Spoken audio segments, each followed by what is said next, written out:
اعوذ باللہ من الشیطان الرجیم بسم اللہ الرحمن الرحیم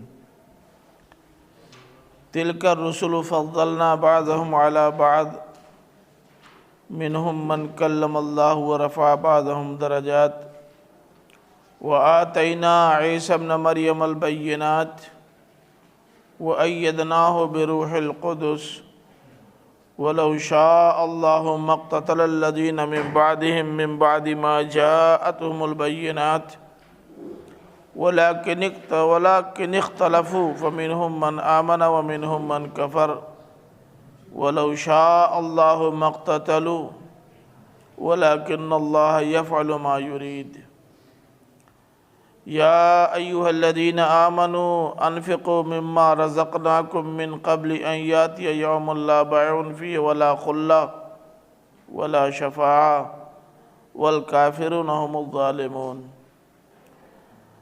اللَّهُ لَا إِلَٰهَ إِلَّا هُوَ الْحَيُّ الْقَيُّومُ لَا تَأْخُذُهُ سِنَةٌ وَلَا نَوْمٌ لَّهُ مَا فِي السَّمَاوَاتِ وَمَا فِي الْأَرْضِ من ذا الذي يشفع عنده إلا بإذنه يعلم ما بين أيديهم وما خلفهم ولا يحيطون بشيء من علمه إلا بما شاء وسع كرسيه السماوات والأرض ولا يؤوده حفظهما وهو العلي العظيم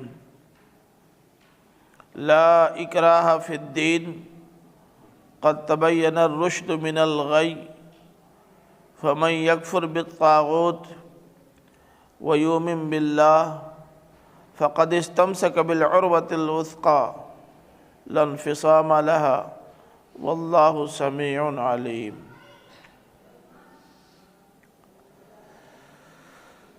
تلکا کا اشارہ انہی رسولوں کی طرف ہے جن کا ذکر پیچھے ہو چکا ہے۔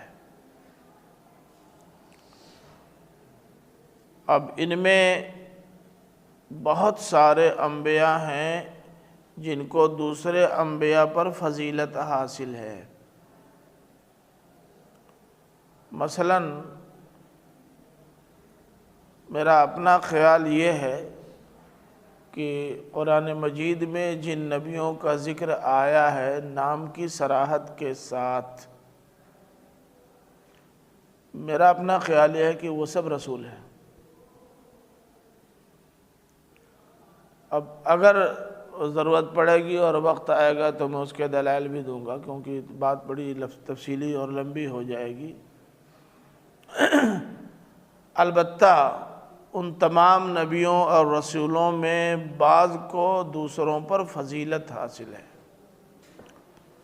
مثلا حضرت نوح کا درجہ، حضرت ابراہیم کا درجہ، حضرت موسیٰ کا درجہ، حضرت داؤد کا درجہ اور حضرت عیسیٰ کا درجہ دوسرے انبیاء و رسول پر بلند ہے۔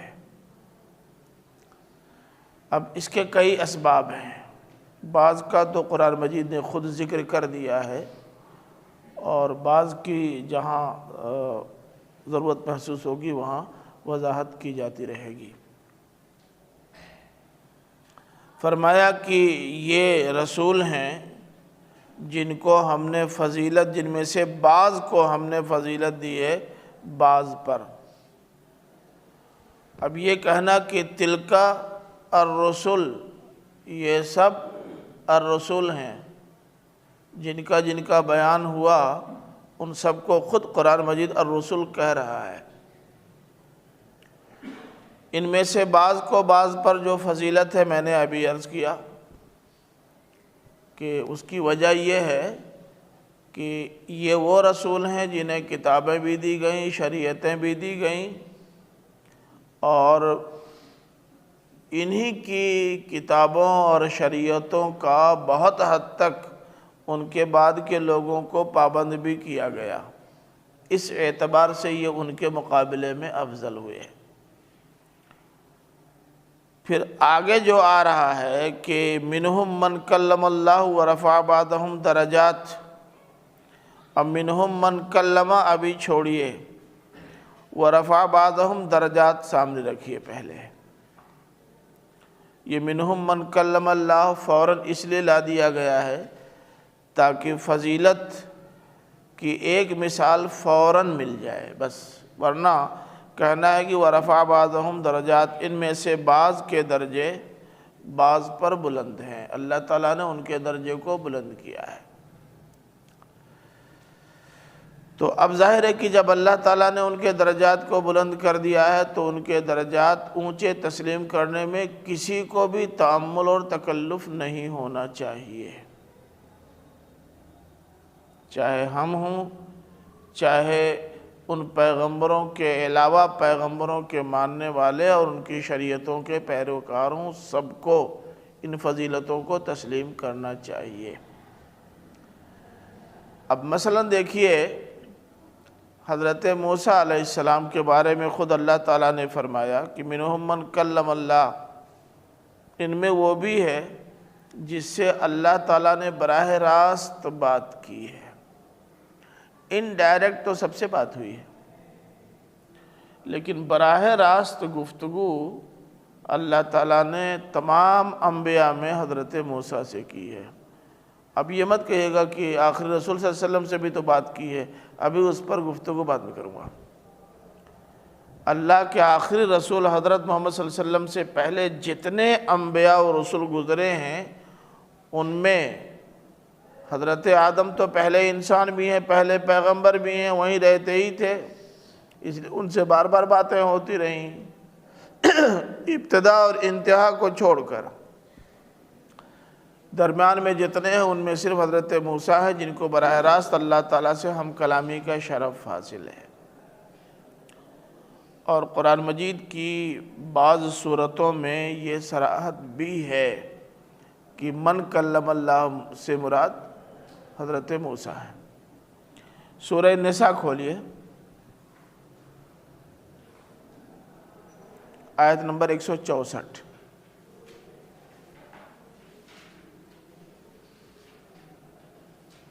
وَكَلَّمَ اللَّهُ مُوسَىٰ تَكْلِيمًا، کلیئر ہو گیا نا کہ من کلم اللہ سے اشارہ حضرت موسیٰ کی طرف ہے۔ سورہ اعراف میں بھی ہے، دیکھ لیجئے آیت نمبر 142۔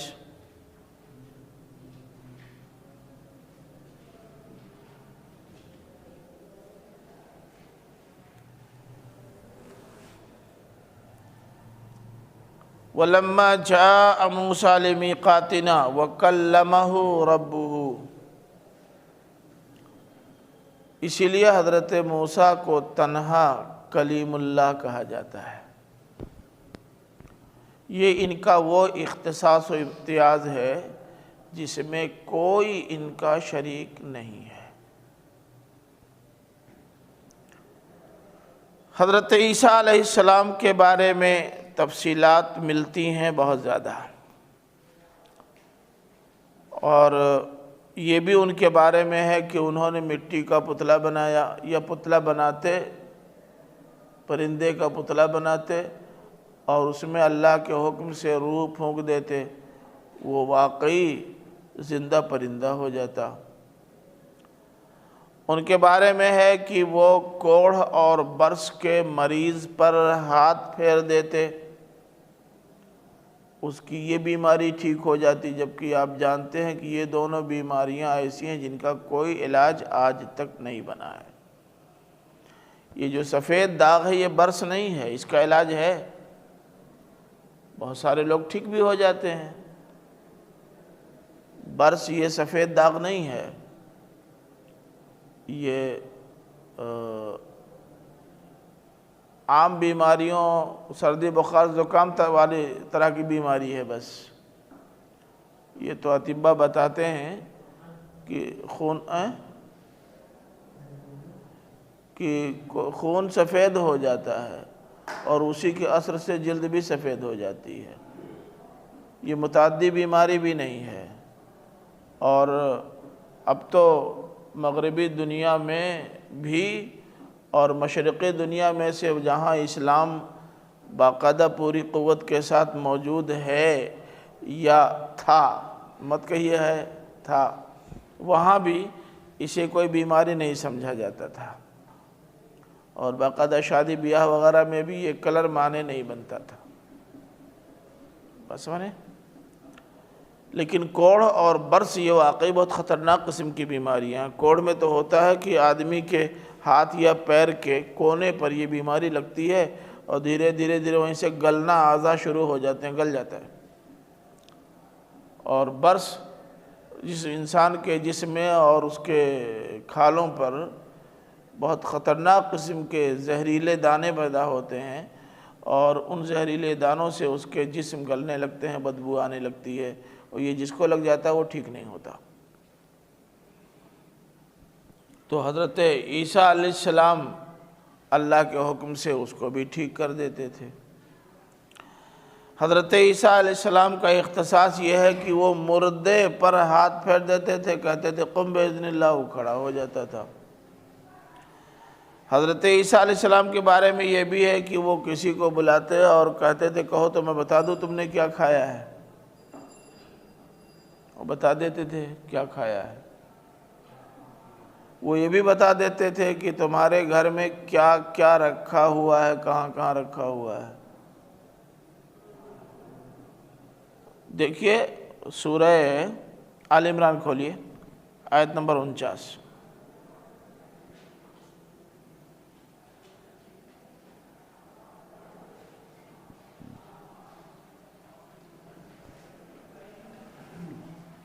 آیت مل گئی؟ وَرَسُولًا إِلَى بَنِي إِسْرَائِيلَ أَنِّي قَدْ جِئْتُكُمْ بِآيَةٍ مِّن رَّبِّكُمْ أَنِّي أَخْلُقُ لَكُم مِّنَ الطِّينِ كَهَيْئَةِ الطَّيْرِ فَأَنفُخُ فِيهِ فَيَكُونُ طَيْرًا بِإِذْنِ اللَّهِ وَأُبْرِئُ الْأَكْمَحَ وَالْأَبْرَصَ وَأُحْيِي الْمَوْتَى بِإِذْنِ اللَّهِ۔ دیکھ رہے کل بِإِذْنِ اللَّهِ بِإِذْنِ اللَّهِ لگا ہوا ہے۔ وَأُنَبِّئُكُم بِمَا تَأْكُلُونَ وَمَا تَدَّخِرُونَ فِي بُيُوتِكُمْ۔ دیکھ رہے ہیں حضرت عیسیٰ علیہ السلام کی زبان سے براہ راست اللہ تعالیٰ نے یہ دعویٰ کروا دیا ہے۔ اب جس کا جی چاہے حضرت عیسیٰ کے پاس جا کر امتحان لے لے، اور کئی بار لوگوں نے حضرت عیسیٰ کا امتحان لیا، حضرت عیسیٰ علیہ السلام نے ان کے مطالبے کے مطابق کر کے دکھا دیا، اب تو انکار کی گنجائش باقی نہیں رہی۔ یہ اختصاص ہے حضرت عیسیٰ علیہ السلام کا، دوسرا کوئی نہیں ہے جو اس میں ان کا شریک ہو۔ حضرت داؤد علیہ السلام کے بارے میں سورہ بنی اسرائیل کھولیے۔ بنی اسرائیل دیکھیں آیت نمبر 155 ہے کہ 255 کی کل 55 ہے۔ وَلَقَدْ فَضَّلْنَا بَعْضَ النَّبِيِّينَ عَلَى بَعْضٍ۔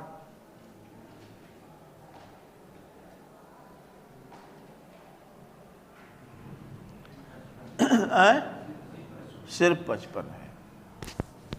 وَلَقَدْ فَضَّلْنَا بَعْضَ النَّبِيِّينَ عَلَى بَعْضٍ، ہم نے بعض نبیوں کو بعض پر فضیلت دی ہے۔ وَآتَيْنَا دَاوُدَ زَبُورًا، اور اتنا کہنے کے بعد کہا کہ ہم نے داؤد کو زبور دیا ہے۔ آپ کہیں گے یہ کون اختصاص؟ بہت سارے نبیوں کو کتابیں ملی ہے اختصاص۔ منظوم ہدایت الہی صرف حضرت داؤد کو ملی ہے، بس کسی اور کو نہیں۔ اور منظوم چیزیں اگر یاد کرنے والی قوم ہو تو بڑی آسانی کے ساتھ بہت قاعدے سے ہمیشہ کے لیے محفوظ رکھ سکتی ہے، بس ذوق ہونا چاہیے۔ بس آپ کے ہاں مولانا فراہی نے، مولانا صاحب، نحو کے اصول منظوم آپ کے سامنے رکھ دیے ہیں۔ اگر وہ منظوم نہ ہوتے تو اس سے کہیں زیادہ ضخامت کے ساتھ وہ اصول سامنے آتے، لیکن اگر ذوق ہے اشعار یاد رکھنے کا تو چند صفحات یاد کر لینا بہت مشکل نہیں، وہ بھی اس قوم کے لیے جو قرآن مجید 30 پارہ یاد کر لیتی ہو۔ اب آپ کو یاد ہے کہ نہیں معلوم؟ آپ دیکھیں لوگوں کو پتہ نہیں رہتا کہ کون سا مہینہ 30 کا ہوتا ہے، کون سا 29 کا۔ اسے ایک شاعر نے ایک شعر میں لکھ دیا ہے، ہم لوگوں کو تو آج تک یاد ہے۔ جون، ستمبر اور نومبر، اپریل میں ہوتے دن 30، چھوڑ فروری، باقی سبھی مہینوں میں ہوتے 31۔ آج تک یاد ہے، کچھ کرنے کی ضرورت ہی نہیں۔ تو یہ اختصاص ہے۔ اب اس اختصاص کا قوم نے فائدہ کتنا اٹھایا، میرا خیال ہے کہنے کی ضرورت نہیں۔ فائدہ اٹھانے والے آج بھی ماشاءاللہ بہت بڑی تعداد میں آپ دیکھ ہی رہے ہیں۔ فائدہ اٹھانے والے بہت کم ہوتے ہیں، ہر زمانے میں کوئی نئی بات نہیں ہے۔ ہوتا یہ ہے کہ جب تک نعمت سامنے ہوتی ہے اس کی قیمت اور قدر نہیں ہوتی، نعمت چھن جانے کے بعد اس کی قدر و قیمت ہوتی ہے۔ آج آپ کے یہاں بھی مردہ پرستی کا رواج زیادہ ہے۔ پرستی ہی ہو تو زندہ پرستی ہونی چاہیے۔ ابن تیمیہ جب تک زندہ رہے لوگ ان کے پیچھے پڑے رہے۔ اب امام ابن تیمیہ ہو گئے، امام احمد ابن حنبل کا جینا دوبھر کر دیا تھا، اب امام احمد بن حنبل ہو گئے۔ مولانا فراہی پر کفر کے فتوے لگے، اب سب انہی کے حوالے دے رہے ہیں۔ مولانا مودودی کے ساتھ بھی یہی ہوا، اب دھیرے دھیرے سب لائن پہ آ رہے ہیں۔ کوئی نئی بات نہیں ہے، ہوتا رہتا ہے۔ تو یہ مردہ پرست قوم چیزوں کے گزرنے کے بعد اس کو یاد رکھتی ہے، قدر نعمت ہوتی ہے نعمت کے چھن جانے کے بعد۔ افسوسناک پہلو یہ۔ اور بھی انبیاء ہیں جن کے اپنے الگ الگ اختصاصات ہیں۔ اب جہاں تک حضرت آدم علیہ السلام کا تعلق ہے تو جن چیزوں کی ضرورت تھی ان کے پاس موجود تھی، پہلا آدمی ہونے کی وجہ سے۔ اور جہاں تک آخری رسول صلی اللہ علیہ وسلم کی بات ہے تو تمام انبیاء کے اختصاصات ان کے اندر سمٹ آئے تھے۔ حسن یوسف، دم عیسیٰ، ید بیضا داری، آنچ خوباں ہما دارند تو تنہا داری۔ جی اب حضرت عیسیٰ علیہ السلام کے بارے میں خود اللہ تعالیٰ نے یہاں قدر تفصیل بیان کر دی ہے، بہت زیادہ نہیں، تھوڑی سی تفصیل۔ یہ تھوڑی سی تفصیل کیوں بیان کر دی؟ محض اس لیے کہ کہاں تو حضرت عیسیٰ کو ان کے زمانے میں یکسر مسترد کر دیا گیا، اور کہاں اب صورتحال یہ ہے کہ ان کو خدا بنا دیا گیا۔ اس لیے تھوڑا ان کا اسپیشلی بیان کرنے کی ضرورت تھی۔ فرمایا وَآتَيْنَا عِيسَى ابْنَ مَرْيَمَ الْبَيِّنَاتِ، ہم نے عیسیٰ ابن مریم کو بہت کھلے کھلے معجزے دیے۔ اور ابھی آپ کے سامنے سورہ آل عمران کے حوالے سے کئی چیزوں کا ذکر آ چکا ہے۔ وَأَيَّدْنَاهُ بِرُوحِ الْقُدُسِ، اور ہم نے ان کی تائید کی روح القدس کے ذریعے سے۔ یہ پیچھے گزر چکا ہے اور آپ کے سامنے اس پر گفتگو بھی ہو چکی ہے کہ روح القدس سے مراد حضرت جبریل علیہ السلام ہیں، اور جبریل علیہ السلام کے ذریعے سے اللہ تعالیٰ نے ان کی تائید بھرپور کروائی، اور باقاعدہ زبان وحی سے اعلان کروایا کہ یہ اللہ کے نبی ہیں۔ سمجھا آپ نے؟ وَلَوْ شَاءَ اللَّهُ مَا اقْتَتَلَ الَّذِينَ مِن بَعْدِهِمْ مِن بَعْدِ مَا جَاءَتْهُمُ الْبَيِّنَاتُ وَلَكِنِ اخْتَلَفُوا، اگر اللہ چاہتا تو ان نبیوں رسولوں کے آ جانے کے بعد، کیوں؟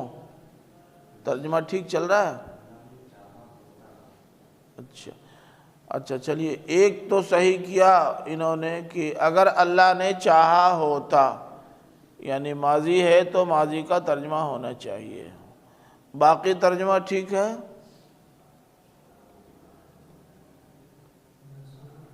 ہیں؟ رسولوں کے بعد، وہی تو میں نے کہا ہے۔ اچھا چلیے رسولوں کہہ دیتا، اب ٹھیک ہو گیا۔ وَلَوْ شَاءَ اللَّهُ مَا اقْتَتَلَ الَّذِينَ مِن بَعْدِهِمْ،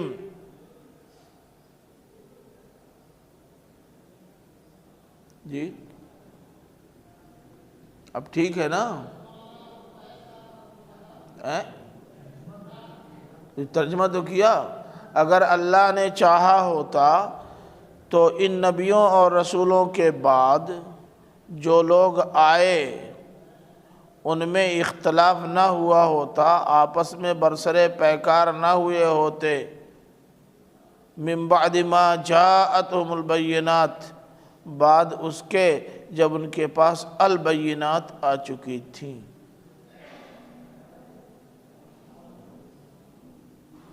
بات صحیح ہے، پریشان ہونے کی ضرورت نہیں ہے۔ اصل میں لو شاء اللہ کا ترجمہ ہی ٹھیک کرانا تھا، باقی تو میں نے ترجمہ ٹھیک ہی کیا تھا۔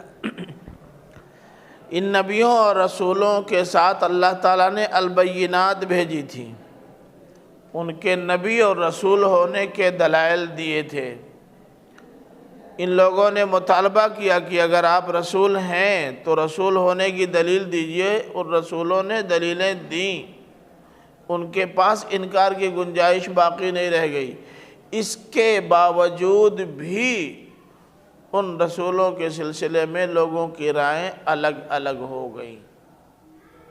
یہ اختتلا اصل میں تو ہے اختلاف اور تنازع کے لیے، لیکن قاف تے اور لام مادہ کچھ اور بتا رہا ہے کہ ان کا اختلاف اس قدر آگے بڑھا، اس قدر آگے بڑھا، اس قدر آگے بڑھا کہ مار پیٹ تک کی نوبت آ گئی۔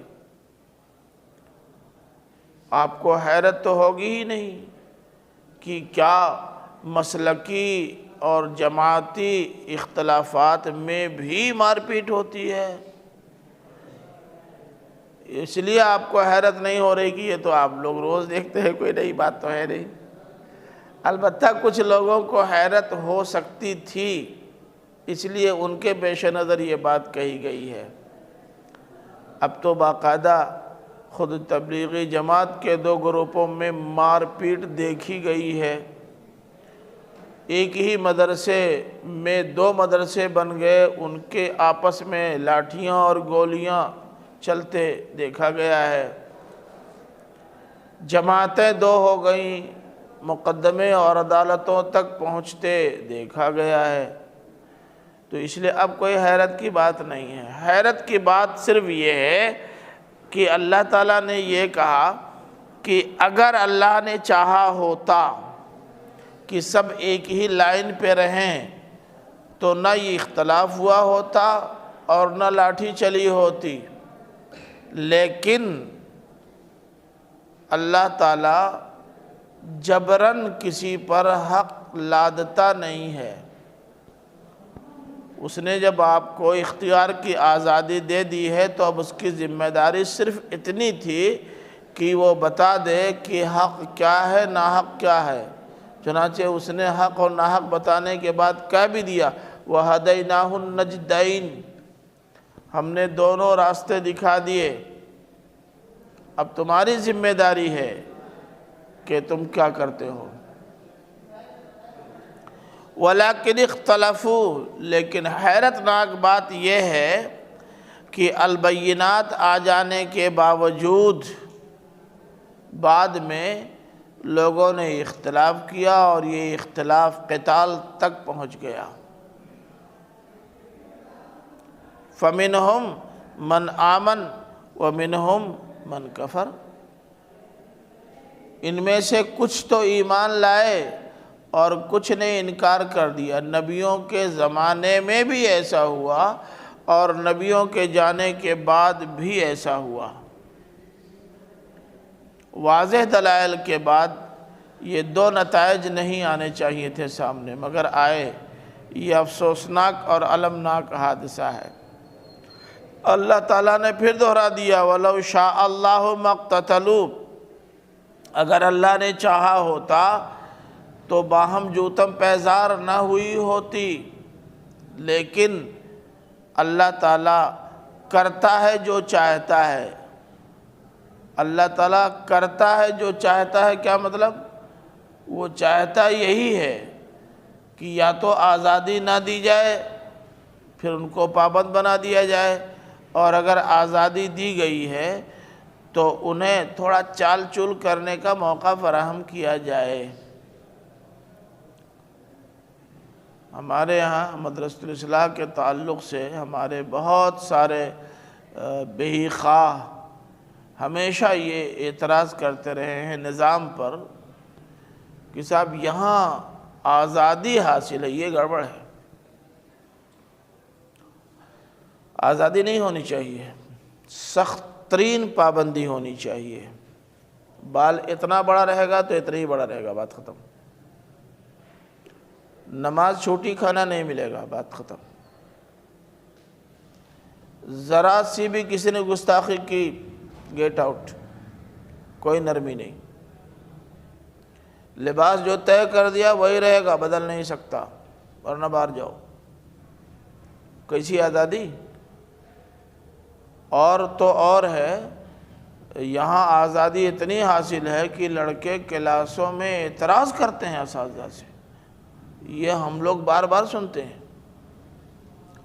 میں یہیں پڑھا رہا تھا غالباً عربی پنجم میں قرآن مجید، میرے ایک ساتھی آئے پہلے بالکل شروع کے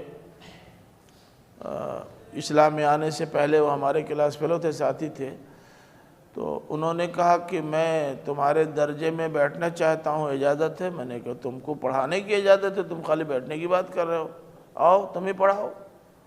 کہا نہیں پڑھاؤں گا نہیں، لیکن دیکھوں گا کہ تم کیا پڑھاتے ہو۔ میں نے کہا ٹھیک آ جاؤ۔ تو پوری 2 گھنٹے بیچارے بیٹھے رہے اور سنتے رہے۔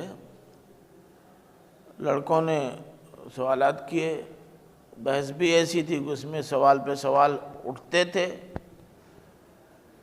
تو انہوں نے یہاں سے جانے کے بعد کہا ایک بات کہوں برا تو نہیں مانو گے؟ میں نے کہا نہیں، 100 بات کہیے، میں برا نہیں مانوں گا۔ تو کہا تم پڑھا رہے تھے، مجھ کو اچھا لگتا ہے، تیاری کر کے آتے ہو اور اچھا پڑھاتے ہو۔ میں نے کہا بہت بہت شکریہ۔ کہنے لگے لیکن تمہارے لڑکے جو ہیں بڑے بدتمیز اور گستاخ ہیں۔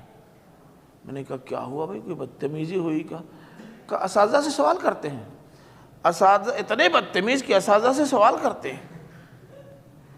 میں نے کہا صاحب اس بدتمیزی کی تو باقاعدہ اجازت ہے ہمارے یہاں، اور اگر یہ بدتمیزی نہیں کرتے تو ان کو طالب علم نہیں سمجھا جاتا۔ تو یہ بھی ہوتا ہے۔ میں نے یہ ساری باتیں اس لیے بتا دی کہ اللہ تعالیٰ اصول کیا بتا رہا ہے اپنے بارے میں، اللہ سے زیادہ بڑے تو آپ نہیں ہیں۔ اللہ تعالیٰ نے فرمایا کہ وَلَوْ شَاءَ اللَّهُ مَا اقْتَتَلُوا وَلَكِنَّ اللَّهَ يَفْعَلُ مَا يُرِيدُ۔ وہ چاہے اللہ تعالیٰ نے چاہا ہوتا تو نہ اختلاف ہوا ہوتا، نہ مار پیٹ ہوئی ہوتی، لیکن اللہ تعالیٰ جو چاہتا ہے وہ کرتا ہے۔ اللہ تعالیٰ چاہتے ہی یہی ہے کہ اپنے آزادی کا مکمل استعمال کریں اور اپنی طبیعت سے خیر کی طرف آئیں، جبراً نہیں۔ زبردستی ان سے منوانا ٹھیک نہیں ہے۔ اور واقعہ یہ ہے کہ جو زبردستی لائن پہ چلائے جاتے ہیں، جہاں جبر اٹھتا ہے تو وہ بہت بے لائن ہوتے ہیں، اور جو اپنے اختیار سے لائن پہ جاتے ہیں وہ شاید لائن نہیں چھوڑتے۔ شاید میں اس لیے کہہ رہا ہوں کہ ممکن ہے کچھ مثالیں اس کے خلاف بھی ہوں، تو اب ظاہر ہے کہ اس سے زیادہ مثالیں اور دلیلیں دینے کی ضرورت نہیں ہے۔ آپ جس سماج میں ہیں آپ چاروں طرف نگاہیں اٹھا کر دیکھ لیجئے۔ اب آگے کہا جا رہا ہے یا ایھا الذین انفقوا آمنوا انفقوا مما رزقناکم من قبل ان یاتی یوم لا بیع فیہ ولا خلۃ ولا شفاعہ۔ یہ بات انفاق کی چل رہی تھی، یاد ہے؟ پھر بات انفاق کی آ گئی۔ لگتا ہے انفاق کی بڑی اہمیت ہے۔ انفاق کے بغیر نہ آدمی درست ہو سکتا ہے، آدمی کا سماج درست ہو سکتا ہے، دونوں میں سے کوئی نہیں۔ جو کچھ بھی آپ کرنا چاہتے ہیں اس کے لیے پیسہ چاہیے، بغیر پیسے کچھ نہیں ہوگا۔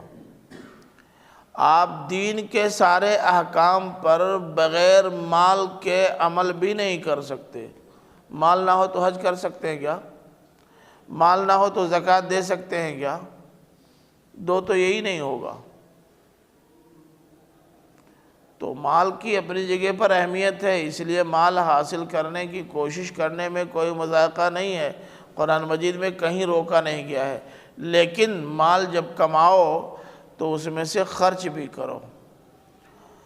خرچ کتنا کرنا ہے آپ دیکھیں، فرمایا انفقوا مما رزقناکم۔ دو باتیں ہیں، ایک تو یہ مال دیا ہوا ہمارا ہے، رزقناکم،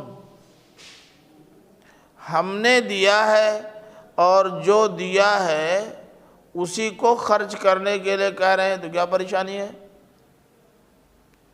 دوسرے کل نہیں مانگا جا رہا ہے، مما رزقناکم، مما جو ہم نے دیا ہے تم کو بطور رزق، اس میں سے ہم مانگ رہے ہیں، اور تھوڑا سا۔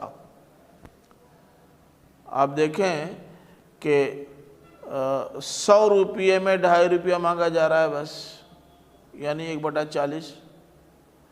زمینی پیداوار میں اگر آپ نے کچھ محنت ونت کی ہے اور کھاد پانی دیا ہے تو 1/20۔ پھوکٹ میں پیدا ہو گیا ہے 1/10۔ 1/10 بھی زیادہ ہے کیا؟ جس کو زیادہ لگتا ہو وہ ہمیں 10 لاکھ روپیہ دے دے، قسم خدا کہ میں فوراً 1 لاکھ نکال کے دے دوں گا، 1 منٹ نہیں لگاؤں گا۔ لاؤ بھائی 10 لاکھ ہم کو دے دو، ابھی لے لو 1 لاکھ روپیہ، اور پوری خوش دلی کے ساتھ، بشاشت وجہ کے ساتھ، شکریہ کے ساتھ۔ کیا پریشانی ہے؟ کیوں پریشانی کوئی کیا؟ تب جب اللہ تعالیٰ کا دیا ہوا ہے اور وہ مانگ رہا ہے، تو جس نے دیا ہے اس کو تو دینا ہی چاہیے، اور وہ بھی کل نہیں مانگ رہا ہے، تھوڑا سا مانگ رہا ہے، تھوڑا سا مانگ رہا ہے، تو دینے میں کیا دقت؟ اب سوال یہ ہے کہ مانگ رہا ہے، اگر ایسی مانگتا رہے گا، ہم دیتے رہیں گے، تب تو ختم ہو جائے گا۔ اللہ تعالیٰ نے کہا نہیں ختم ہوگا، کیونکہ جو دیتا ہے ہم اس کو کئی گنا دے دیتے ہیں۔ من حیث لا یحتسب، اس کی سمجھ میں نہیں آتا کہاں سے آیا، مگر آ جاتا ہے۔ اس کو پتہ نہیں چلتا کہاں سے آیا، مگر آ جاتا ہے۔ خرچ کر کے دیکھیے آتا ہے کہ نہیں آتا ہے۔ انفاق کی بڑی اہمیت ہے، اس لیے یہ دونوں باتیں یاد رکھنی چاہیے۔ انفقوا مما رزقناکم، جو ہم نے دیا ہے ہم اس میں سے مانگ رہے ہیں، تمہارے والے میں سے نہیں مانگ رہے ہیں۔ دوسری بات کل نہیں مانگ رہے ہیں، مما اس میں سے کچھ مانگ رہے ہیں، کوئی دقت نہیں ہونی چاہیے۔ من قبل ان یاتی یوم لا بیع فیہ ولا خلۃ ولا شفاعۃ، قبل اس کے یعنی خرچ کرو اس وقت کے آنے سے پہلے، اس دن کے آنے سے پہلے جس میں نہ کوئی لین دین ہوگا، نہ کوئی دوستی کام آئے گی، اور نہ گزارش اور سفارش کام دے گی۔ بڑی اہم بات ہے کہ دو گے، تم دو گے، خود دو گے، مگر اس وقت جب دینے کی پوزیشن میں نہیں رہو گے۔ وہ ہے نا لو یفتدی من عذاب یومئذ ببنیہ، کھولی آیت، ثم ینجیہ، لو یفتدی من عذاب یومئذ وسیلۃ للطویل، اس کے بعد آیا ثم ینجیہ۔ اس دن آدمی چاہے گا کہ دنیا کی ساری چیزیں وہ دے ڈالے اللہ کے عذاب سے بچنے کے لیے، لیکن ہوگا کیا دینے کے لیے؟ لا بیعن، لینے دینے کے لیے کچھ ہوگا ہی نہیں، دیں گے کہاں سے؟ چاہیں گے خوش دلی کے ساتھ دینا، لیکن ممکن نہیں ہو سکے گا۔ کیوں؟ کچھ ہوگا ہی نہیں ان کے پاس، کل تو یہیں چھوڑ چلے گئے تھے۔ پھر خلا دوستی بھی کام نہیں آئے گی۔ یہاں تو دوستی بہت کام آتی ہے۔ سنیے، ہم کہہ دیتے ہیں کہ تم ہماری سنو، ہم تمہاری سنیں گے۔ چلیے صاحب بہت اچھا ہے، ہم آپ کی سن لیتے ہیں، آپ پہنچے ہوئے ہیں، ہمارا مسئلہ بھی حل کر دیں گے۔ لیکن اگر وہاں اس پہنچے ہوئے کو بیچ میں نہ لایا گیا تب تو گاڑی پھنس گئی۔ اب اگر ہم یہ کہیں صاحب کچھ تو مدد کیجیے، آپ تو کہنے لگے ہم کو مدد کرنے کا موقع ہی کہاں ملا، کیسے مدد کریں؟ تب کیا ہوگا؟ تو یہ دوستی بھی کام نہیں آئے گی۔ ولا شفاعتن، اور نہ شفاعت کام آئے گی۔ سب سے زیادہ کمزور پہلو ہمارا یہی ہے۔ ہم لوگ سمجھتے ہیں کہ شفاعت کے بلبوتے پر بہت سارے مسائل حل ہو جائیں گے،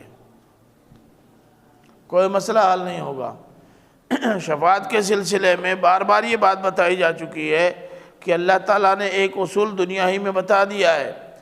پہلی بات تو یہ ہے کہ ذہن سے یہ بات نکال دو کہ شفاعت سفارش ہوگی، سفارش نہیں ہوگی، شفاعت ہوگی۔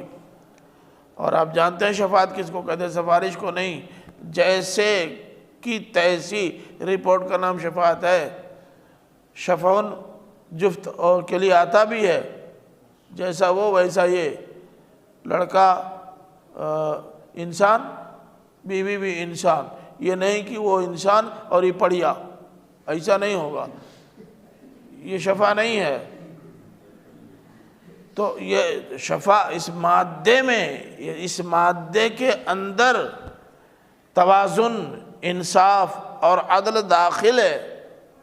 اس لیے شفاعت کے معنی سفارش نہیں۔ چوری کر کے گیا اور کہا ذرا کہہ دیجئے ہم کو چھوڑ دیں، اور اللہ کے رسول نے یا کسی صاحب نے کہہ دیا اے اللہ اپنا آدمی ہے، ان کی بھی گاڑی پھنس جائے گی، اس سے کام چلنے والا نہیں ہے۔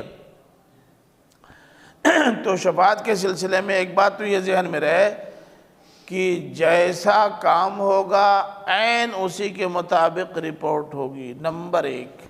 نمبر دو، حق شفاعت سب کو نہیں ملے گا، اسی کو ملے گا من اذن لہ الرحمن، جسے اللہ تعالیٰ خود کہے گا کہ تم شفاعت کرو۔ رپورٹنگ بھی سب نہیں کریں گے، وہی کریں گے جن کو رپورٹنگ کا حق ملے گا۔ پھر جن کو رپورٹنگ کا حق مل جائے وہ اپنے تمام لوگوں کے بارے میں رپورٹ دینا نہیں شروع کر دے گا۔ جس کے بارے میں اس کے اس حق کے استعمال کی اجازت ہوگی اسی کے بارے میں وہ اس کا استعمال کرے گا۔ بات سمجھ رہے ہیں؟ تو اس کا فائدہ کیا ملا آپ کو؟ قال ثوابا، شفیع صحیح صحیح بول دے گا۔ صحیح صحیح بولے گا تو کیا کہے گا؟ یہ چوہکڑ تھا، یہ پیکڑ تھا، یہ چور تھا، یہ بے ایمان تھا۔ فائدہ ہوا کہ نقصان؟ تو یہ بات ذہن سے نکال دینی چاہیے۔ اور جو لوگ ان سہاروں پر جی کر اللہ تعالیٰ کے انعامات کا انکار کرتے ہیں، اس کی ناشکری کرتے ہیں، وہ کسی اور پر نہیں اپنے اوپر ظلم ڈھا رہے ہیں۔ والکافرون هم الظالمون، اور یہ ناشکری کرنے والے، کفر کرنے والے، انکار کرنے والے ہی دراصل ظالم ہیں۔ اللہ تعالیٰ ظالم نہیں ہے۔ اگر اللہ کسی کو جہنم میں لے جائے اور اس کے جہنم میں جانے کا فیصلہ کر دے تو اللہ تعالیٰ کو ظالم قرار نہیں دیا جا سکتا، نہ اس قانون کو ظالم قرار دیا جا سکتا۔ یہ خود ظالم ہے۔ قانون عدل پر مبنی آ گیا تھا، اس عدل پر مبنی قانون پر عمل کیا کیوں نہیں؟ قابل فہم بھی تھا، نہ قابل فہم بھی نہیں تھا، کیوں نہیں مانا؟ نہیں مانا تو وہ گئے۔ اب دیکھیں بیچ میں تلک آیات اللہ نتلوہا سے لے کر ولیکن اللہ یفعل ما یرید تک یہ 2 آیتیں درمیان میں بطور جملہ معترضہ آ گئی تھی، اور پھر بات وہی انفاق کی شروع ہو گئی جس کا ذکر آیت نمبر 254 میں ہوا۔ اب اللہ تعالیٰ نے آگے والی آیت میں یہ وضاحت بھی فرما دی کہ آخر اس بیع کی اور خلہ کی اور شفاء کی ضرورت ہی کیوں محسوس کی جا رہی ہے؟ کیا ضرورت؟ کیا اللہ تعالیٰ براہ راست واقفیت نہیں رکھتا؟ اگر وہ براہ راست واقفیت رکھتا ہے تو اس کی بارگاہ میں باریاب ہونے کے لیے اور اس کے یہاں اپنے مسائل حل کرانے کے لیے بیع کی، خلہ کی اور شفاء کی ضرورت ہی کیا ہے؟ آخر کیوں دماغ میں یہ بات آئی کہ یہ بھی ہو سکتا ہے؟ کیا ضرورت؟ بولیے۔ اللہ تعالیٰ نے اپنی پوزیشن واضح کر دی ہے کہ اس پوزیشن کو دیکھنے کے بعد اب تم طے کرو کہ کیا ان کی ضرورت ہے بھی یا نہیں ہے۔ فرمایا اللہ لا الہ الا ہو۔ اللہ کیا مطلب؟ وہ اللہ، وہ اللہ ہے، اللہ کوئی دیوی اور دیوتا نہیں ہے، کوئی پیر اور فقیر نہیں ہے، وہ اللہ ہے۔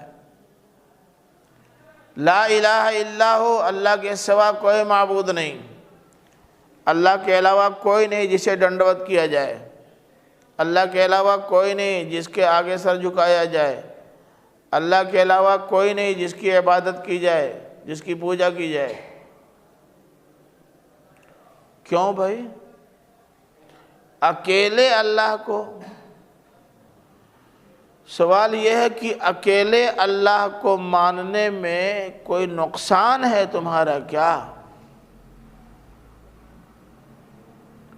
بھائی اگر کوئی یہ کہہ دے کہ تمہارے سارے مسائل میں حل کروں گا، بس میرے در سے وابستہ رہو، کیا چاہیے؟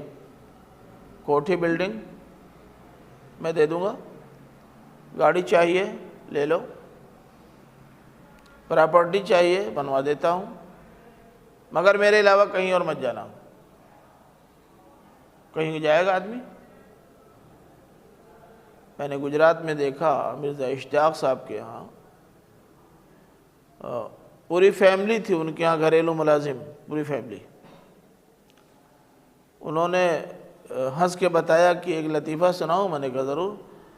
کہنے لگے یہ 6 مہینے پہلے میرا ملازم آیا ہے، میں نے کہہ دیا تمہاری ساری ضرورتیں یہیں سے پوری ہوں گی، اس لیے کہیں اور مت جانا، کسی سے کچھ کہنا مت۔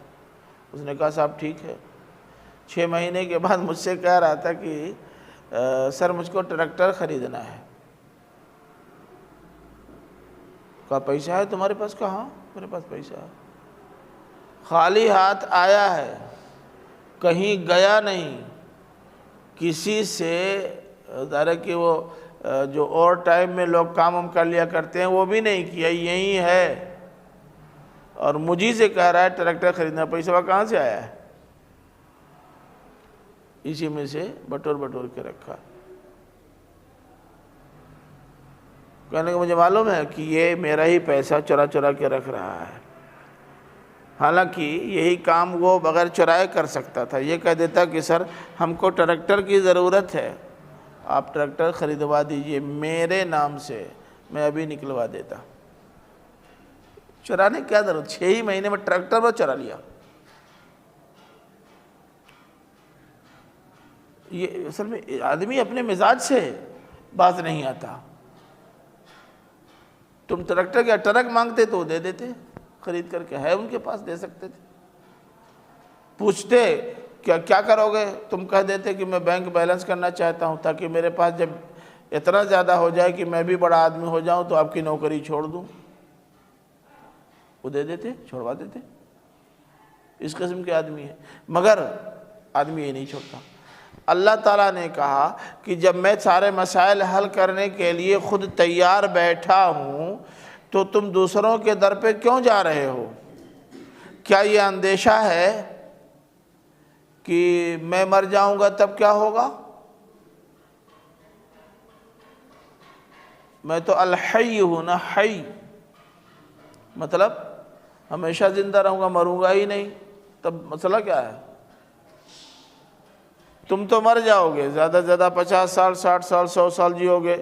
حضرت نوح کے زمانے کے ہوگے تو 1000 سال جی جاؤ گے، اس کے بعد مر جاؤ گے۔ مجھے تو مرنا ہی نہیں، تو میرے یہاں سے کسی اور در پہ جانے کی کیا ضرورت جب میں زندہ ہوں آلریڈی؟ اچھا، دوسری بات یہ بھی ہے کہ بھائی میں قیوم ہوں۔ قیوم جانتے کس کو کہتے ہیں؟ قیوم بولی جلدی بولے، قیوم کس کو کہتے ہیں؟ نانا کو نہیں کہتے، قیوم پوچھ رہا ہوں، عبد القیوم نہیں۔ اب ابو نانا پہ چلے گئے۔ قیوم کس کو کہتے ہیں؟ نہیں جانتے نا؟ قیوم اس کو کہتے ہیں جو خود بھی قائم رہے اور دوسروں کو بھی قائم رکھے۔ یہ زندہ جاوید ہستی اتنی زبردست ہستی ہے کہ وہ بغیر کسی تعاون کے خود اپنی حکومت باقی رکھ سکتی ہے اور کوئی اس کی حکومت گرا نہیں سکتا۔ ارکان اور ممبران پیسے دے کے کوئی توڑ نہیں سکتا، وہ اپنے بلبوتے پر قائم ہے اور اپنے بلبوتے پر ہمیشہ قائم رہے گا۔ دوسری بات، وہ سب کو قائم رکھنے والا ہے۔ جتنے لوگ اپنے پاؤں پہ کھڑے ہونا چاہتے ہیں وہ اس سے وابستہ ہو جائے، وہ کھڑا کر دے گا۔ تو ایک تو مجھے ہمیشہ رہنا ہے، دوسرے میں قیوم ہوں، مجھے تمہاری کوئی مدد نہیں چاہیے، اور میری مدد کی جب جتنی ضرورت ہو میں ریڈی ہوں، میں تیار ہوں۔ اب بتاؤ کہیں اور جانے کیا تک ہے؟ اب تم یہ کہہ سکتے ہو ہم کو ایمرجنسی میں ضرورت پیش آ گئی اور آپ سو رہے ہیں تو اب کیا کریں؟ اچھا سنو، لا تأخذہ سنۃ ولا نوم، نہ اسے سنا لاحق ہوتی ہے، نہ نوم، سنا مانے اونگ جھپکی۔ میاں مجھے جھپکی بھی نہیں آتی، یہ مت سمجھیے گا کہ پہلے نوم آنا چاہیے اس کے بعد جھپکی، کہ میں سوتا نہیں اور جھپکی بھی نہیں کھاتا، یہ نہیں بتانا ہے۔ اللہ تعالیٰ نے یہ کہا کہ مجھے جھپکی نہیں آتی، میں اونگتا نہیں۔ تو جب جھپکی نہیں آتی، اونگتا بھی نہیں، تو تم جب چاہو مجھ سے مل سکتے ہو۔ 2 منٹ بھی انتظار نہیں کرنا پڑے گا تم کو کہ اس وقت ذرا سا بیٹھے بیٹھے جھپکی آ گئی تو تھوڑا 2 منٹ کے بعد کہیں، اسی سیکنڈ کہہ سکتے ہو۔ اور ایسا بھی نہیں کہ کوئی مرحلہ ایسا آتا ہے جس میں 2 4 6 گھنٹے کی نیت سے سو جاتا ہوں، یہ بات بھی نہیں ہے، سوتا بھی نہیں ہوں۔ تب تم کو مجھ سے رابطہ کرنے میں کیا دقت؟ بولو، میں حی ہوں، میں قیوم ہوں، مجھے اونگ بھی نہیں آتی، میں سوتا بھی نہیں۔ جب جس وقت، آپ نے دیکھا نہیں اللہ تعالیٰ نے کہا اجیب دعوت الداعی اذا دعان فلیستجیبوا لی ولیؤمنوا بی، اور اللہ تعالیٰ نے تو خود بتایا ہے کہ مجھ سے ملنا ہو تو رات میں ملو، بڑے آرام سے ملوں گا، کوئی اور نہیں رہے گا، اور اس وقت جب تم مجھ سے ملو گے تو تمہارا زیادہ کام چلے گا، رات میں بھی نہیں سوتا۔ لینے والے سو رہے ہیں، دینے والا جاگ رہا ہے۔ کیا مسئلہ ہے بتائیے؟ ہے کوئی مسئلہ؟ کوئی گنجائش بنتی ہے کسی اور کے در پہ جانے کی؟ یہ آیت تو سب کو یاد ہوگی نا، اس کو آیت الکرسی کہا جاتا ہے نا، تو جب سب کو یاد ہے تو اس کا استحضار بھی رہنا چاہیے۔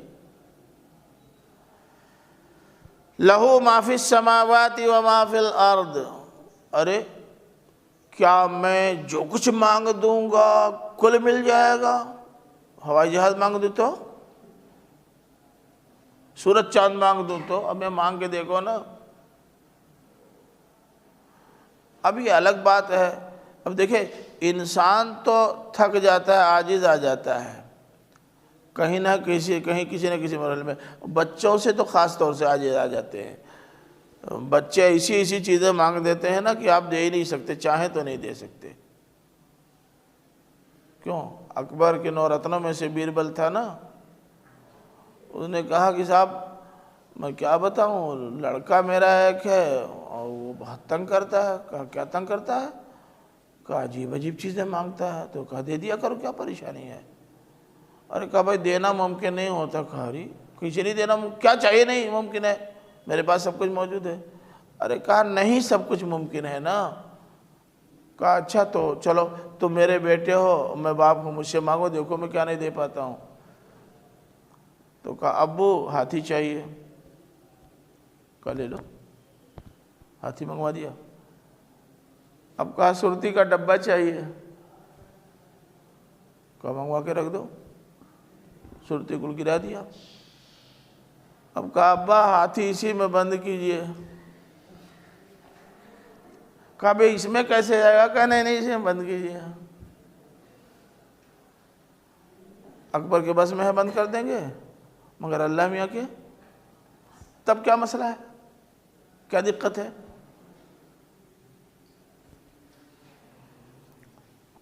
اور پھر لہو ما فی السماوات و ما فی الارض، اسی کے لیے جو کچھ آسمانوں میں ہے اور جو زمین میں ہے سب اسی کے لیے، یعنی آسمانوں اور زمین کی ساری چیزیں اس کی ملکیت۔ دقت کیا ہے؟ پھر دہرایا، شفیع والی بات پھر دہرا دی۔ کہا سنو، سب سے زیادہ کمزور پوائنٹ تمہارا یہی ہے کہ تم مداڑیوں کے چکر میں آ جاتے ہو، وہ تم کو گھماتے پھراتے ہیں اور کہتے ہیں ان سیڑھیوں اور ان پیڑھیوں سے جڑ جاؤ تمہارا مسئلہ حل ہو جائے گا، اور تم بڑے آرام کے ساتھ ان سے جڑ جاتے ہو، دان دچھنا کرتے ہو، کام ایک نہیں کرتے اور آخرت میں کامیابی کو امید رکھتے ہو۔ بہت غلط بات ہے یہ۔ من ذا الذی یشفع عندہ الا باذنہ، کون ہے جو اللہ کے پاس اس کی اجازت کے بغیر شفاعت کی جرأت کر سکے؟ کون ہے؟ تمہارے اکابر تو چھوڑو، اولیاء چھوڑو، انبیاء بھی، سید المرسلین بھی اللہ تعالیٰ کے اذن اور اس کے حکم کے بغیر شفاعت کی جرأت نہیں کر سکتے۔ کن سے تم نے رابطہ قائم کر رکھا ہے؟ اللہ کے رسول صلی اللہ علیہ وسلم نے اپنی بیٹی فاطمہ سے کہا فاطمہ عمل کرو، یہی قیامت کے روز تمہارے کام آئے گا، تمہارے کام مجھ سے رشتہ نہیں آئے گا کہ تم یہ کہہ سکو کہ میرا باپ تو سید المرسلین تھا، میں تمہارے کام نہیں آ سکوں گا، تمہارے اعمال ہی تمہارے کام آئیں گے۔ اب آپ بتائیں کہ اللہ کے رسول صلی اللہ علیہ وسلم اگر اپنی چہیتی بیٹی کو یہ مشورہ دے رہے ہیں تو باقی لوگ آخر اس مشورے کو کوئی اہمیت کیوں نہیں دیتے؟ تو اللہ تعالیٰ نے کہا کوئی مائی کا لال ایسا پیدا نہیں ہوا ہے جو اللہ کی بارگاہ میں اس کی اجازت کے بغیر لب کشائی کی جرأت کر سکے، ممکن نہیں ہے۔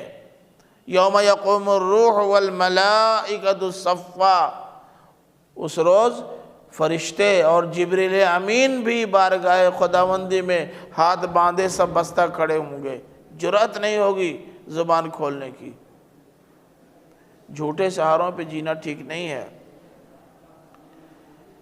اور شفاعت کی ضرورت کیا ہے؟ اسے کیا ضرورت؟ رپورٹ آپ سے مانگنے کی کیا ضرورت؟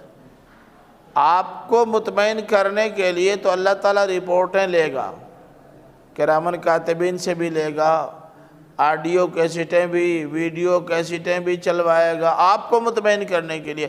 اللہ کو اپنے علم میں اضافہ کرنے کے لیے ان چیزوں کی ضرورت نہیں ہے۔ یعلم ما بین ایدیہم وما خلفہم، وہ تو خود جانتا ہے جو ان کے آگے اور جو ان کے پیچھے ہے۔ یہ آگے اور پیچھے سمجھ میں آ رہا ہے؟ آگے اور پیچھے سے مراد دونوں باتیں ہیں۔ آگے سے مراد سامنے اور پیچھے سے مراد پس پشت، یہ بھی ہے، اور آگے سے مراد ماضی اور پیچھے سے مراد مستقبل، یہ پہلو بھی ہے۔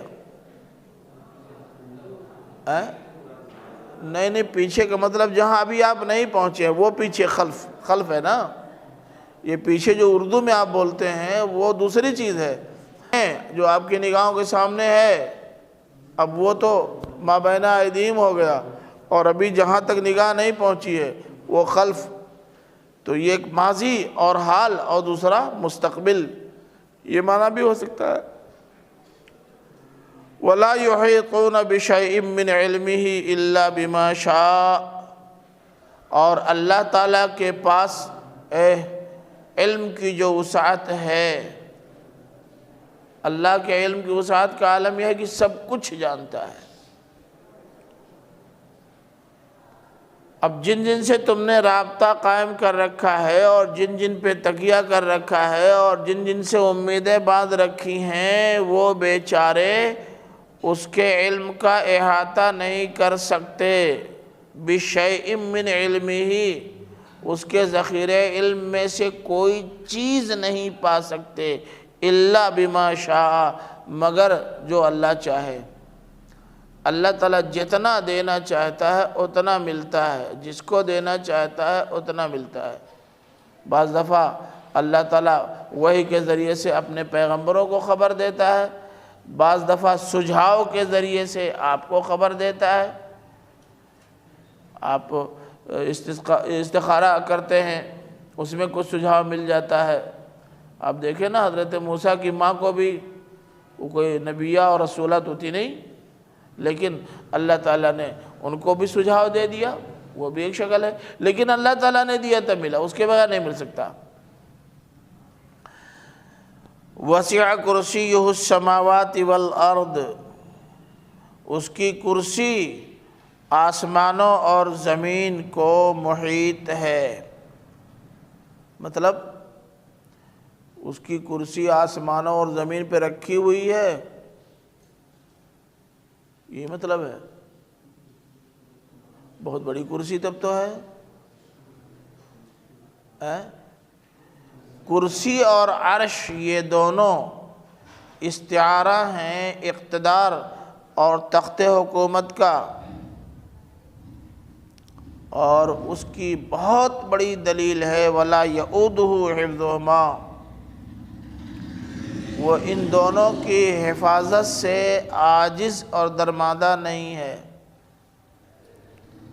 یہ خود بتا رہا ہے کہ آسمانوں اور زمین کی حفاظت کرنا اس مقتدر کی ذمہ داری ہے جس کی حکومت آسمانوں اور زمین پر ہے، اور وہ اس کی حفاظت کے لیے کسی امریکہ، کسی چین اور کسی یورپ کا محتاج نہیں ہے۔ بات سمجھ رہے نا؟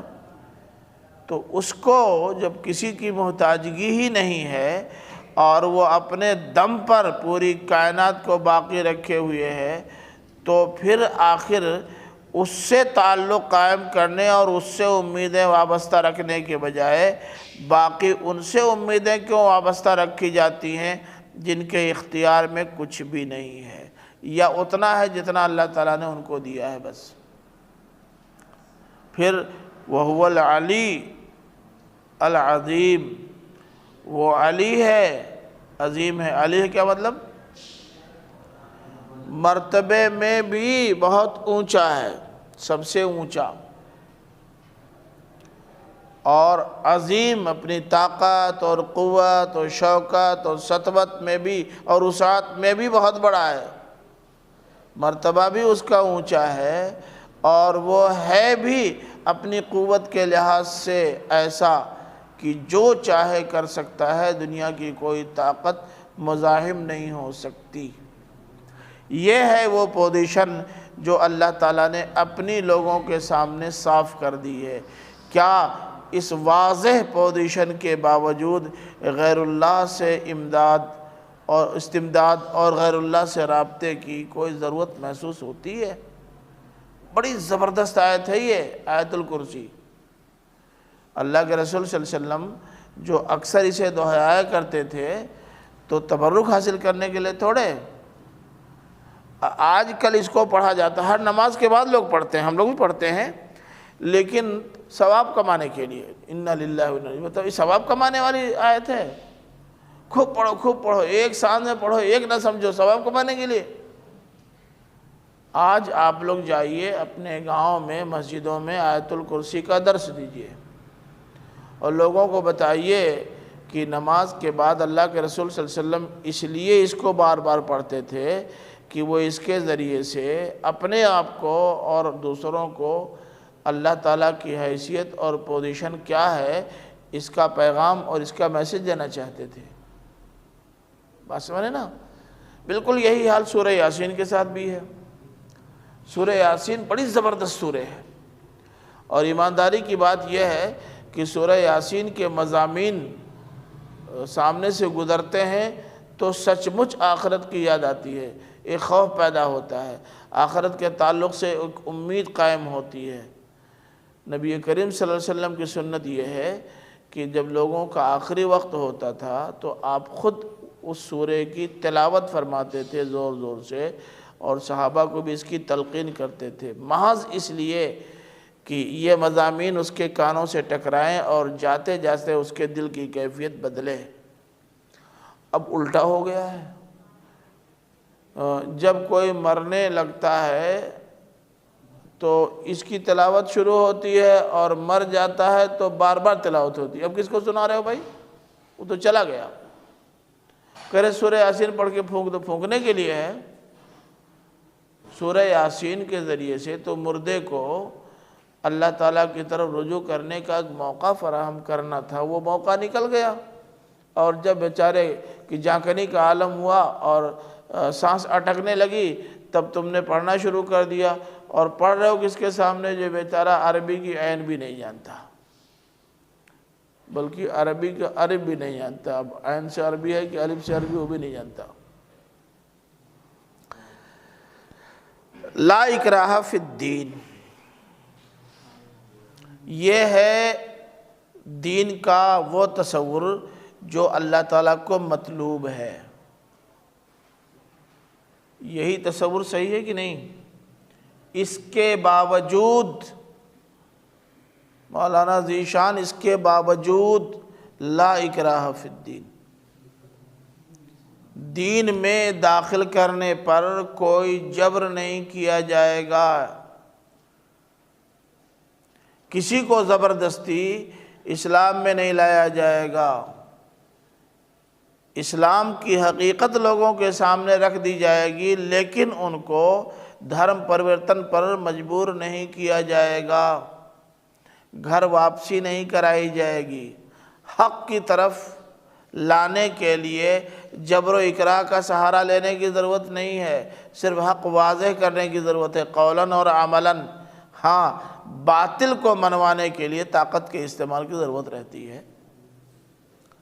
تو لا اکراہ فی الدین کا مطلب یہ ہوا، لوگوں تک حق بات پہنچا دو، ماننا چاہتے ہیں مانیں، نہیں ماننا چاہتے ہیں نہ مانیں، زبردستی منوانا تمہاری ذمہ داری نہیں۔ کہنا یہ ہے، اس کا ہرگز یہ مطلب نہیں ہے کہ دین میں سرے سے جبر ہے ہی نہیں ہے۔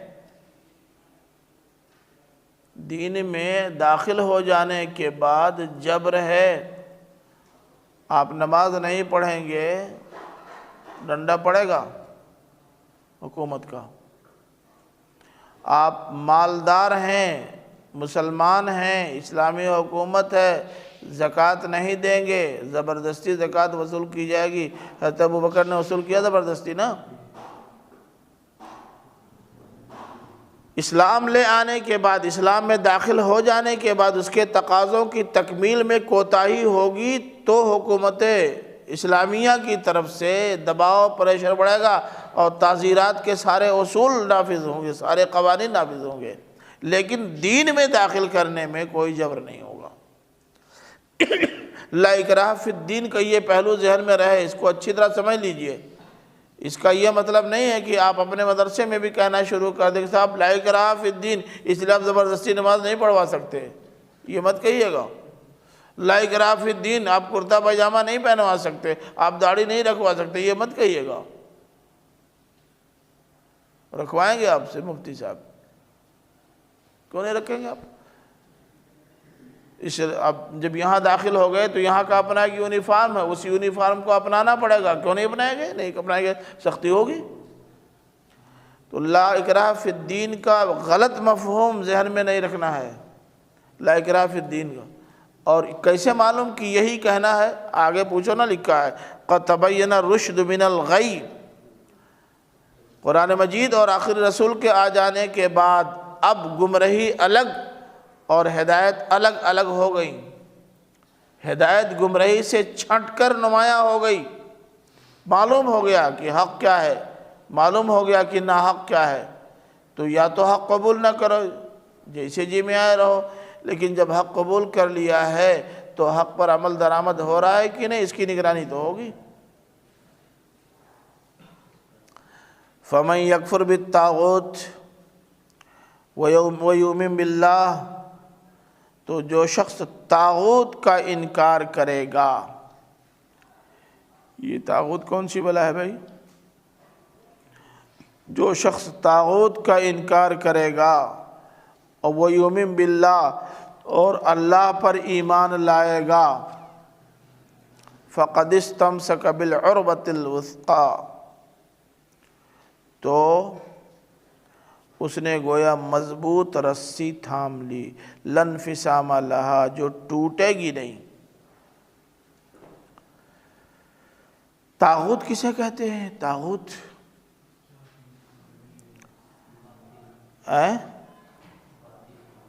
دیکھیں،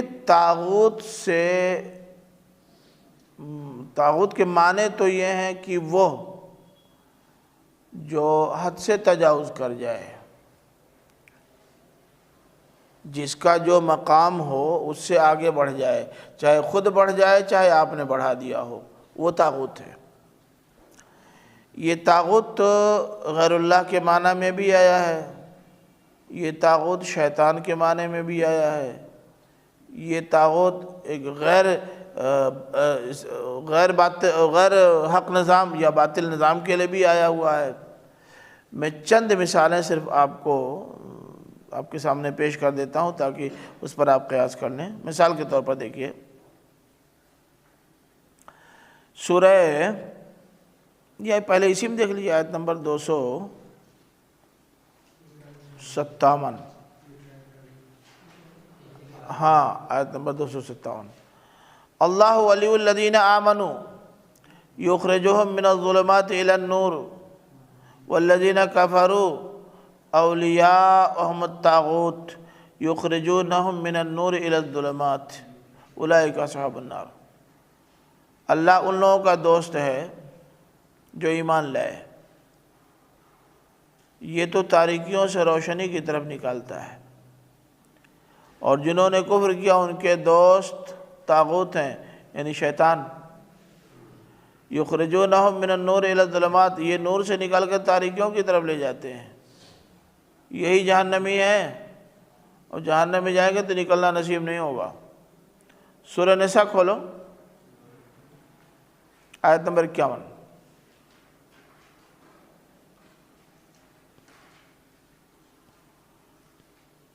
آیت مل گئی؟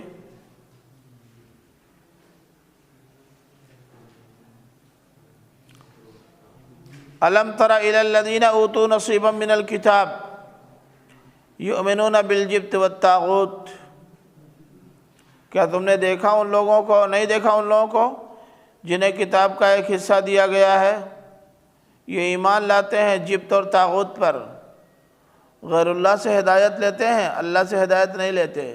طاغوت سے مراد غیر اللہ۔ اور اب جانے تو دو کافی ہے، ورنہ اسی سورہ نساء میں اور بھی آیت نمبر 60 میں اور آیت نمبر 76 میں بھی اس کی وضاحت موجود ہے۔ اب دیکھیے رسول کی ذمہ داری تو بیان کر دی گئی، رسول کی ذمہ داری بھی بیان ہو گئی، وہ کیا؟ رشد لوگوں تک لانا رسول کی ذمہ داری۔ اللہ تعالیٰ نے کارکردگی کا سرٹیفکیٹ دے دیا، قد تبین الرشد من الغی، ہدایت گمراہی سے الگ واضح ہو گئی۔ کس نے واضح کیا؟ رسول نے، اس نے اپنا کام کر دیا۔ بات سمجھے؟ سرٹیفکیٹ موجود ہے، رسول نے اپنا کام کر دیا، اور آپ نے بھی اس بات کی تصدیق کر دی ہے۔ کب؟ حجۃ الوداع کے موقع پر۔ الا هل بلغت، کیا کہا تھا آپ نے؟ نعم قد بلغت، بات ختم ہو گئی۔ اللہ تعالیٰ نے بھی سرٹیفکیٹ دے دیا کام کر دینے کا، اور آپ نے بھی تائید کر دی، تسلیم کر لیا کہ اللہ کے رسول نے کام کر دیا۔ اب ذمہ داری رسول کی ختم، ذمہ داری آپ کی ہے۔ اب اگر لوگ ایمان لاتے ہیں تو اپنا فائدہ کرتے ہیں، اور اگر انکار کرتے ہیں اور لولی لنگڑی دلیلیں لاتے ہیں تو اس کا انجام بھگتنے کے لیے تیار رہیں۔ ان سارے پہلوؤں پر ایک چیپٹر ہے سورہ نحل کا، اس کو دیکھ لیجئے، بس بات مکمل ہو جائے گی۔ سورہ نحل کھولیے، نحل آیت نمبر 35 دیکھیے، 35 سے 37 تک پورا پڑھ لیجئے۔ لولی لنگڑی دلیلیں کیسی کیسی لائی جاتی ہے ذرا ملاحظہ کر لیجئے۔ آیت مل گئی؟ وَقَالَ الَّذِينَ أَشْرَكُوا لَوْ شَاءَ اللَّهُ مَا عَبَدْنَا مِن دُونِهِ مِن شَيْءٍ نَحْنُ وَلَا آبَاؤُنَا وَلَا حَرَّمْنَا مِن دُونِهِ مِن شَيْءٍ كَذَلِكَ فَعَلَ الَّذِينَ مِن قَبْلِهِمْ فَهَلْ عَلَى الرَّسُولِ إِلَّا الْبَلَاغُ الْمُبِينُ وَلَقَدْ بَعَثْنَا فِي كُلِّ أُمَّةٍ رَسُولًا أَنِ اعْبُدُوا اللَّهَ وَاجْتَنِبُوا الطَّاغُوتَ فَمِنْهُمْ مَنْ هَدَى اللَّهُ وَمِنْهُمْ مَنْ حَقَّتْ عَلَيْهِ الضَّلَالَةُ فَسِيرُوا فِي الْأَرْضِ فَانظُرُوا كَيْفَ كَانَ عَاقِبَةُ الْمُكَذِّبِينَ إِنْ تَحْرِصْ عَلَىٰ هُدَاهُمْ فَإِنَّ اللَّهَ لَا يَهْدِي مَن يُضِلُّ وَمَا لَهُم مِّن نَاصِرِينَ۔ کیا لولی لنگڑی دلیلیں ہیں؟ ارے جناب آپ کہہ رہے ہیں یہی حق ہے اور اللہ تعالیٰ نے بھیجا ہے اور آپ کو رسول بنایا ہے، اگر اللہ تعالیٰ چاہتا تو ہم کو لائن پہ نہ لگا دیتا۔ جب اسی نے لائن پہ نہیں لگایا، جیسا کہ آپ کہہ رہے ہیں کہ لائن یہی درست ہے، تو اس کا مطلب یہ ہے کہ اللہ تعالیٰ خود نہیں چاہتا کہ ہم ادھر آئیں، ورنہ وہ لا کے اسی پہ کر دیتا۔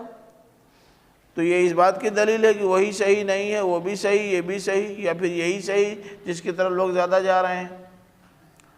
یہ دلیلیں لوگ دے تو رہے ہیں، مگر اللہ تعالیٰ نے بتایا کہ ہمارا کام تھا ہر امت میں رسول بھیج دینا، اور ہم نے بھیجا اور رسول نے جا کر اپنی اپنی امتوں کو پیغام پہنچا دیا ہے۔ اب ماننا نہ ماننا ان کی ذمہ داری، اور جن لوگوں نے نہیں مانا ماضی میں ان کے ساتھ جو کچھ ہو چکا ہے ان کو دیکھ لو اور آپ پلٹ کے دیکھ لو، تم نہیں مانو گے تمہارے ساتھ بھی یہی ہوگا۔ اور پھر رسول کو تسلی دیتے ہوئے کہا کہ اے نبی آپ کو بہت زیادہ پریشان ہونے کی ضرورت نہیں ہے، یہ اصل میں محروم القسمت ہیں، یہ اللہ تعالیٰ کی طرف سے محروم کر دیے گئے ہیں، اور جن کو اللہ تعالیٰ محروم کر دے ان کو کوئی راہ راست پہ نہیں لا سکتا۔ واللہ سمیع علیم، اللہ سننے والا جاننے والا ہے، وہ جو کچھ بک رہے ہیں وہ بھی اللہ سن رہا ہے، اور جو درد دل تم بیان کر رہے ہو وہ بھی اللہ سن رہا ہے۔